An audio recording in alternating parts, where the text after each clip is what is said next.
We've spoken about hydraulic fracturing or fracking many times on the show before. And what that is a process by which companies extract natural gas from the ground. And it involves drilling directly into shale rock and pumping in this cocktail of extremely dangerous chemicals to then force the natural gas to the surface.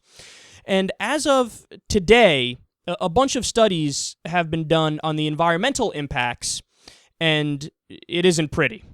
So fracking causes tremors and earthquakes from drilling into the rocks, and then that fucks up the balance of the area.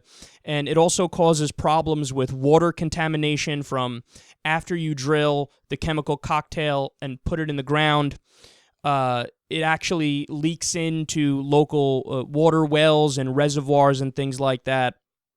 But some preliminary research is also being done on the health effects. So not just the environmental effects, now they're looking into, well, how does this affect the humans themselves? Are the babies getting sick? Or, the adults having trouble breathing, getting rashes, so on and so forth.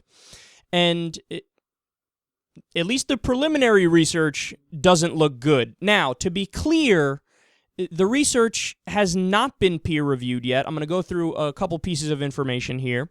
Some of the things actually have been peer-reviewed, but other ones haven't. So here are the findings. Quote, infants born near fracking sites in Pennsylvania were more likely to have low birth weight, a sign of developmental problems.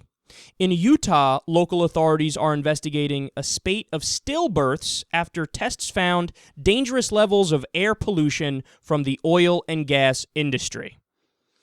So those are the findings that have not been peer-reviewed yet. I think they're in the process of getting peer-reviewed.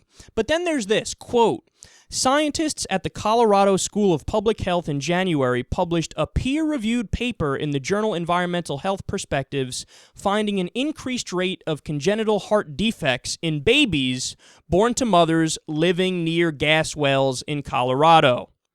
Also in Colorado, scientists found elevated levels of hormone-disrupting chemicals in groundwater samples at a town at the center of the fracking boom. Those chemicals are linked to infertility.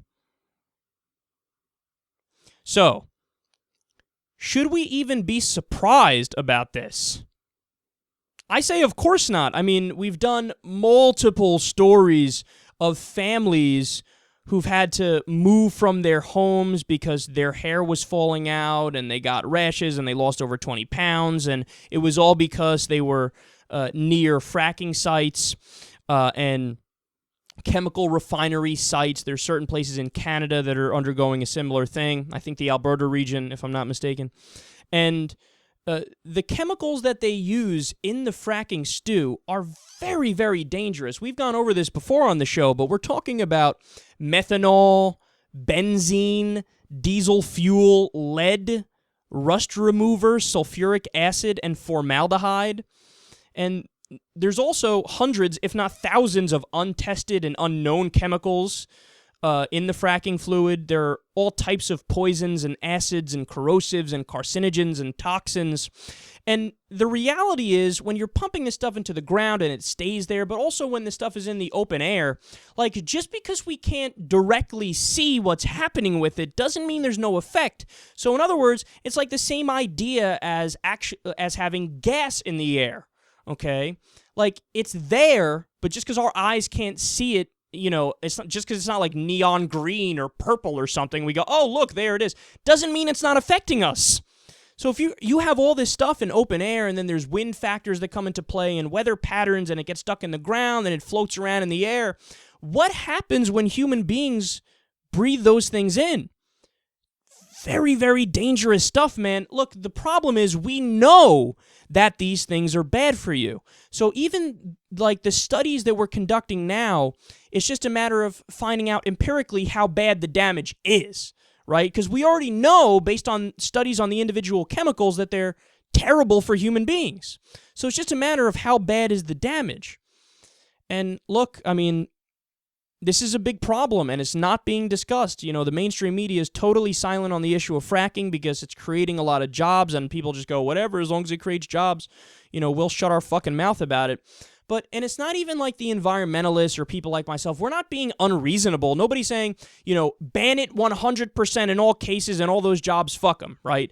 All we're asking for is solid, efficient, smart regulation like we asked for in any other area. Like when there was the subprime mortgage crisis in 2008 and the Great Recession, we didn't come out here and say, ban Wall Street, ban all banks, ban, private equity firms, whatever. No, we said, wow, you should be doing efficient regulation to prevent the worst abuses. Well, it's the same thing with fracking. It's the same thing with anything. And a lot of people don't know this, but when George W. Bush and Dick Cheney were in office, you had Halliburton and other companies, they lobbied the government, and they said, look, we would like you to give us an exception to the Clean Water and Clean Air Act, specifically for fracking. And their argument was, well, it creates so many jobs, and it's this new thing, and it would just be burdensome for us to deal with the regulation. So let us have an exemption, create a loophole so that fracking is not burdened by the Clean Water and Clean Air Act. And the government said yes. And to this day, they can poison all the water they want. They can have all that stuff leak into wells and reservoirs. They can ruin the air and force people to move out of their homes because they get sick as a result of being near fracking areas. And nobody's talking about it. We got to make changes, man. We're literally poisoning ourselves because the government is that corrupt and that bought and owned by big business.